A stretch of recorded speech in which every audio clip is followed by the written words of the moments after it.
Wonderful to see you. Yes. How's everything? Oh, I'm trying the one meal a day. Well, I've Not, been... trying is the key word there. Not successful at it, but okay. Hello. I am Dante, Klink, the chairman of the National Book Development Board. I'm Charisse Aquino-Tugade, the executive director of the National Book Development Board. Hi, Charisse. Hi, Chair. How are you? Well, I was looking forward to it because, coming from the news publishing business. So there were certainly a lot of interest for a publisher to look also at the book industry. But I have to admit that it was a much broader area of responsibility than I had expected. What I think didn't appreciate as much in the beginning was how much we would look at the industry development of book publishing, right? And really try to identify the problems that need policy cover or policy work, right? So it was exciting. At the same time, I think big responsibility.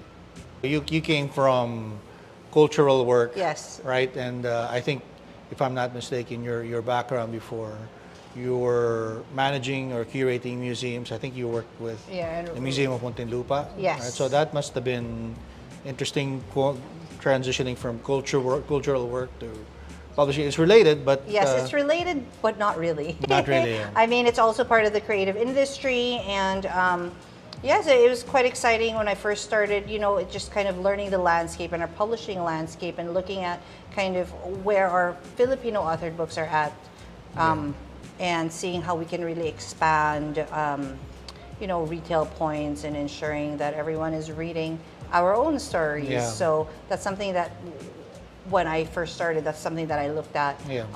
And it's still very exciting. Every day Yeah. is a journey Yeah. that we have to it's step by step, Right. and we're trying to just, Yeah, well, no, but I think it's a good compliment. I think we work well together because Yeah. I think what I appreciate about you was your knowledge about culture and how to promote culture, and which I'm not that comfortable with. But I do know publishing, I do know printing, I know the industry. So it was interesting to look at the structure, but you came in and fill in. Okay, these are the things that we have to fill them with. Yes, right? yes. So, And I really like our partnership because you guide us with that business sense that I certainly don't have. Yeah. So I think it works, and hopefully we can. yeah. can. One of the things that was interesting that you started was Book Nook, right? Okay. Book Nook was really an interesting project. In a sense, if I were to try to explain it to others, it's like redefining the concept of a library, but making it more accessible, right? But I don't know if that would be an accurate way to describe. But that's how I see it. But how would you describe it? I think when people think of libraries and museums, it's still very colonial. It's such a colonial space that Right. people are afraid to enter. There's So that, formal. Yeah, so formal, and there's a barrier to entry. So you will have a nanay with her 5 children, her 5 young children, and they won't be able to enter because Right. they're nakachinelas or they're wearing Right. slippers. So we really wanted to have spaces that people feel comfortable reading, that's not necessarily a library, just a space Right. where they can sit down and be themselves. And I think the Book Nook, we're able to do that because we're in the palengke. Yeah. We're in buses. Right. We're in, like a culture and tourism center. So these are places that are still peopled. So we're trying to remove that barrier and really encourage that culture of reading. And another thing with Book Nook is that we are able to distribute books that are not readily available in certain areas. So, all the way to Zamboanga or Ifugao, many of these people don't have access not just to retail spaces but libraries as well. So putting those books in those areas in the languages that they understand is incredibly important to really engage that culture of reading, right? And that's what we want.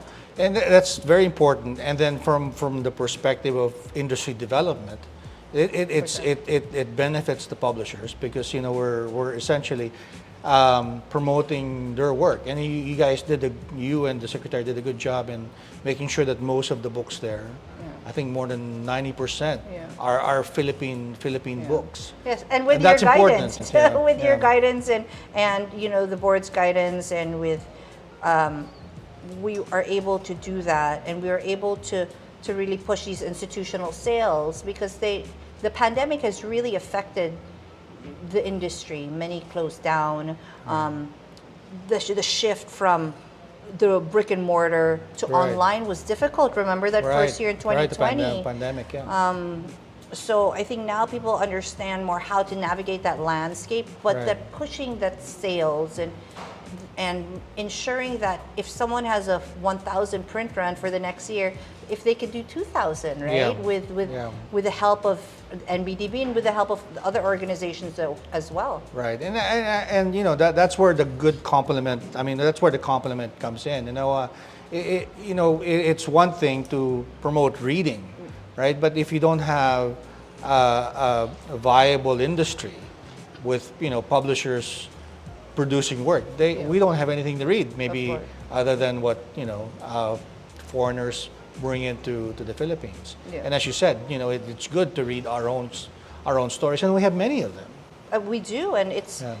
I remember when I went to the last Book Nook in Bataan with this Aita community, and I was so excited to bring. We have all these books in Filipino and all these, and one of the children came up to me and she said, "Where is my book?" Right. And that really brought tears to my eye because I didn't have a book that represented her experience, and she did not see herself in these books. And although it's Filipino, it's a very specific indigenous group, and there are many of those, and there's many stories that emanate from these communities that need to be told, and for children to be more empowered, and for communities to write their own stories, and so we encourage that. Yeah, it's so important, really. So it's interesting to note, for example, that people criticize Filipinos for not being for reading culture, right? And yet your example suggests otherwise, right? People are excited to have books, maybe because they never had access before, or maybe they didn't relate to the ones that were available to them before.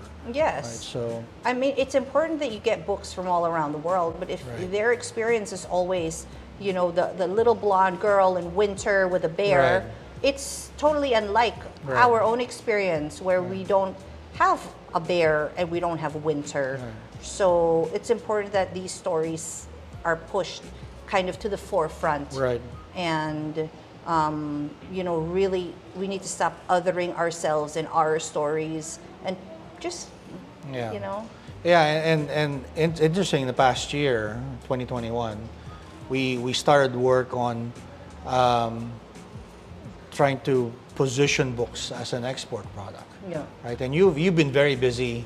Of course, we have the Frankfurt Book Fair, which is the big project that we inherited, but we also did some work in London, and you just came back from Sharjah, right? So maybe you can tell us a little bit about the work to promote Philippine books abroad to foreign markets. Totally. As you know, within kind of the domestic market, it's really that education and pinpointing retail spaces and opening up access points. And internationally, we really want to be able to do that as well and put our books in the forefront, expand the market, especially in areas where there's diasporic imprint. You have the United States, which is the largest Filipino population outside of the Philippines. And you also have the Middle East, which is a huge market for Filipino authored stories. People are interested in our stories, and imagine you have OFW families that miss their homes, and yet they cannot there's nothing for them to pick up to Yeah, remind them right. of how great their heritage is. Right. So now this year we're opening up the Middle East market. So we're starting with Sharjah. Next year we will be in Abu Dhabi. Yeah. So that's in the United Arab Emirates, but we really want to conquer the entire Middle East Right. and ensure that our stories are told not just to Filipinos living in those countries, Yeah. but to all of the people that are there. So hopefully we're able to do that. And we've for a long time we were focusing on selling the rights, which is the content within the book, but we also want to sell retail because Yeah. people are interested Right. in just buying the book already, right? I think one of the things we have in common is you went to school abroad in Yes. the U.S. and so did I. And one of my frustrations growing up in the States was just going to bookstores and really not finding any Philippine works. Right? I mean, there are books from practically all over the world, but it was not that easy to find Philippine books. Yes. And it's a shame because I think I remember you telling me that you had a very good reception from publishers abroad who are keenly interested in buying and selling Philippine books. It's just there are of course some structural issues that we have to take care of here at home to make it easier for them to negotiate and consolidate and purchase books. Yes, and so, in talking about consolidation, the number one issue is there is no consolidator in the Philippines, Yeah. and that's what we really want to be able to pitch our books, but they don't want to talk to these big buyers, don't want to talk Yeah, to nobody 20 would. different If publishers. I were a publisher, I don't want to talk to. Yes. Well, we So- call that transaction cost, right? Yes, of course. In economics. So you just want to have Just one. one stop and then you buy everything else because you're dealing with so many countries. Right? Yes, of course. So just that consolidation and having, encouraging literary agents to sell rights as well. That's something that we're still growing, and I feel that there is a market for that. And yeah, so hopefully we will be able to work on those kinks and be able to have a streamlined distribution of Philippine books. Right. Next year, as you know, we're finalizing our national book database, which will Right. help streamline all of this information that other countries and within the country that they need to be able to purchase books, because it's basically a single search engine to find everything about Filipino books. And right now, I mean, it's only now that many of the bookstores and publishers are getting to, in this online realm, because COVID has fast-tracked it all. Right. But I think, once we streamline that, then it would be easier for people to order or, learn more about our books. Yeah, it's a shame really that I think we have a lot of talent in the Philippines, except there's this notion that artists somehow have to suffer economically, right? But there's a good product, and there's no reason why they should not reap the benefits of their talent. But it's interesting that one of the things that I'm really pleased that you guys did with the Secretariat is you broaden your attention in trying to help the different stakeholders, in promoting different stakeholders. I seem to recall that you guys were also promoting illustrators, especially those who are doing graphic novels, right? So because the NBDB doesn't just look after publishers; it looks at everybody in the value chain. I think creative people as well. Of right? course, of Yeah. course. And when you look, we are the Book Authority of the Philippines, and Yeah. we need to hone every single, I guess, section of that. Yeah. So whether it be the creators that are creating, the subject matter experts, those scientists that have all of that knowledge and trying to encapsulate that in a story, Right. working with the illustrators, the editors, the writers, that entire chain, to just ensure that everyone has a stake and that everyone is represented and that Right. everyone gets their fair share Right. of the work that they put in. Right. So it's not about just the publishers, it's about the publishers and everyone behind Right. that book. Right. So, what does NBDB do exactly to help writers when I came in, I had to learn these things about grants and other sorts of financial assistance that we give to content creators, particularly writers. Remember last year we started really streamlining our registration process, Right. which took quite some time. Because of the pandemic also. Been because of the pandemic, and in order to be able to service everyone, you need to capture everyone and make sure that they're counted so that they can avail of all of the grants and you can follow the growth. So streamlining that registration, and thank you, Chair, for ensuring that that registration is free. Well, I think it was important to capture the not just who the players are, right? I mean, as you said, it's not just the publishers that we look after, but it's the writers, the illustrators, the book designers, right? I mean, it's a much larger group now that we're I think coordinating with. It's important to get them on board, right? And if the registration fee was a barrier, then it's not the main revenue stream of NBDB anyway. Yes. Right. So it was a little very little sacrifice, if at all, really, to do that. But it was more important. It seemed, I don't know, from the Secretariat's work, it was much more beneficial, right, to identify them, work with them, and then maybe organize something.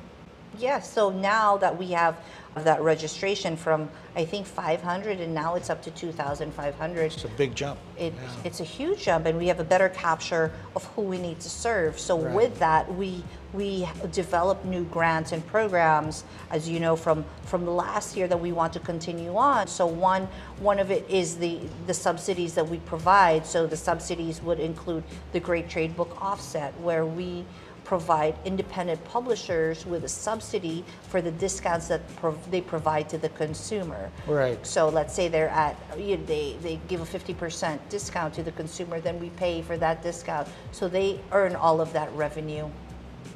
So that's number one. The Book Nook is an institutional buyer, then we're able to also subsidize that. And this year we will open up retail spaces. So we will have subsidized frontages in retail spaces around the country. Well, we're starting in Metro Manila in August, and then we will move to in other regions as well and subsidize those. That's a very interesting, because one of as a consumer, one of the, I think, pleasant surprises that I encountered at NBD was just how many books we actually have.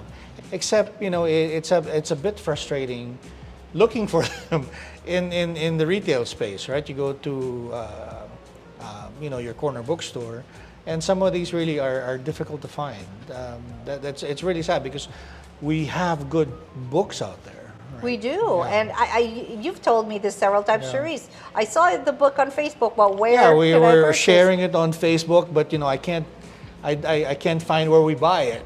So. Agree. So this is why we need kind of that retail space, because, and also if you look at, many of the stores and many of the spaces, we've essentially othered ourselves and lumped it into Filipiniana, whether it be a children's book or nonfiction or all of that. So we really want to expand and ensure that it is inclusive, that Yeah. the space is for everyone and the books are for everyone. Another thing that we do to work with our creatives is we have so many different grants for them that we didn't have before. So we have things like translation grants if people are interested in having their stories in other languages. Right. In the Philippines and around the world. So if they would like to translate to German or to French, that's available. We have our manuscript grant, which we will launch soon, which is under the NBDTF grant. We have our publication grant. So we do understand now that it's quite difficult to publish certain stories, but there are so many stories to be told. Right. Another program that we do specifically for creators is what we call the Creative Nation Grant. Right. And this grant allows creators to join workshops and contests and conferences around the world, and we would help subsidize whether it be the ticket or the airline ticket, so that they can join these for upscaling, so they can know international standards, or if they want to join a contest, because we have wonderful authors and writers and illustrators that are that gain all of these awards, but they don't have that support. So we really need to be able to take care of them. Right. And it's important, I think, to underscore that registration is free. To qualify for all of these things that you are mentioning, the first step is to register with the NBDB. And the good thing is right now, until the end of June, it's free. It's free. So don't wait until after June. Do it as soon as you watch this. Yes, do it now. Yeah, do it now. So right. So in the Philippines, there is no publishing course. There is no there is nothing to learn about kind of how to publish, the business of publishing, how to do marketing, rights trading. So we will institutionalize that program and have a course, an actual course on publishing for Filipinos, rather than them leaving and taking courses elsewhere. That's we'll good. Have it here. I think last year you guys were busy with every month. I think virtually every month you had capacity building activities, workshops, professional testimonials, right? So it's good that you guys are institutionalizing these programs. We're quite excited, and we're looking forward to the collaboration. And did you know that our first speaker will be Lynette Owens on rights management, and she is the guru of rights management based out of England. Fantastic. I'm sure everyone will look forward to that. Yay, yes, we're excited.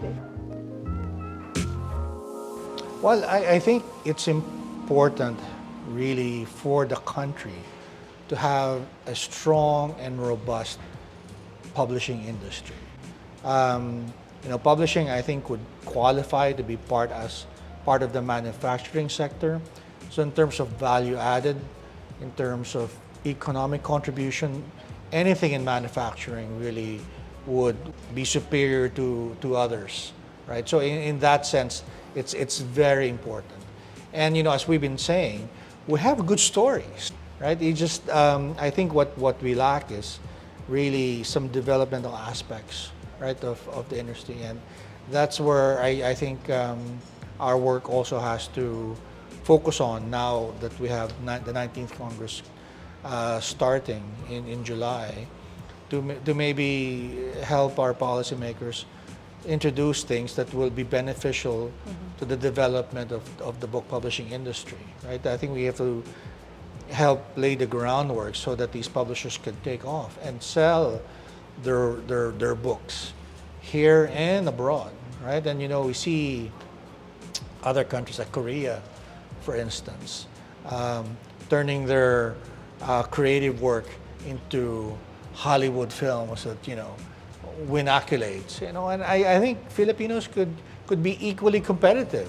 Singaporeans, with Crazy Rich Asians, turned a book into a Hollywood feature film, and I think we can, we have, I think, stories that are as interesting, right, and certainly competitive than what we see elsewhere. I think we just have to help the industry so that they can take advantage of those opportunities. Yeah. I agree, and now with the passage of the Creative Industries Law by Congressman Tofta Venetia, I think now all of the creative industries will move forward together. Yeah. Well, as before, it was all separated and kanya-kanya yung fragmented, and one person goes to this festival, but now everyone will join hands and kind of work together and look at cross-media adaptation, as you said. And really, reading is so essential, just for basic things like critical thinking. Yeah. And our print run is not as high as it could be. We have a country that has 110 million population, but our kulang yung print run natin. So it's something that we can really work on and just really expand. Yeah. Of course, there are other things that need to fall into place in allied industries, right? I think paper is one of them, because one of the shortage. the raw material to publish books is expensive. Of course, people may say that there's now a digital transformation, but I don't think paper will completely disappear. And it's not only the book publishing industry that will benefit. There's so many other industries that will also benefit. Not to mention packaging, and of course newspapers, and others, right? Especially now that we're trying to wean consumers from using plastics. I think paper has to come in, but we don't have that industry here in the Philippines, unfortunately. So it's something that I think long term, I hope gets some attention. I know the Department of Trade has a roadmap to develop the paper industry, but that's something that I think NBDB can also support. I agree. I mean, just looking, the Philippines is so rich with raw materials, and you can look at things like abaca, Yeah. right? And develop not even just abaca, but other materials as well for paper. Yeah. I know it's a long shot, but it's something that we can Well, look at you and know, try to. you mentioned Kong Tof, who's of course one of our champions, but another one that I think should also be mentioned was former Deputy Speaker Lauren Legarda, who's now going to be a senator, and like you said, she's been doing a lot of work in promoting Philippine textiles, and some of these things I think can easily parlay to others, like you mentioned, using local materials. But I'm sure there's some R&D work done somewhere, right? It's just a matter now of formalizing it and maybe scaling it. Yeah. I agree.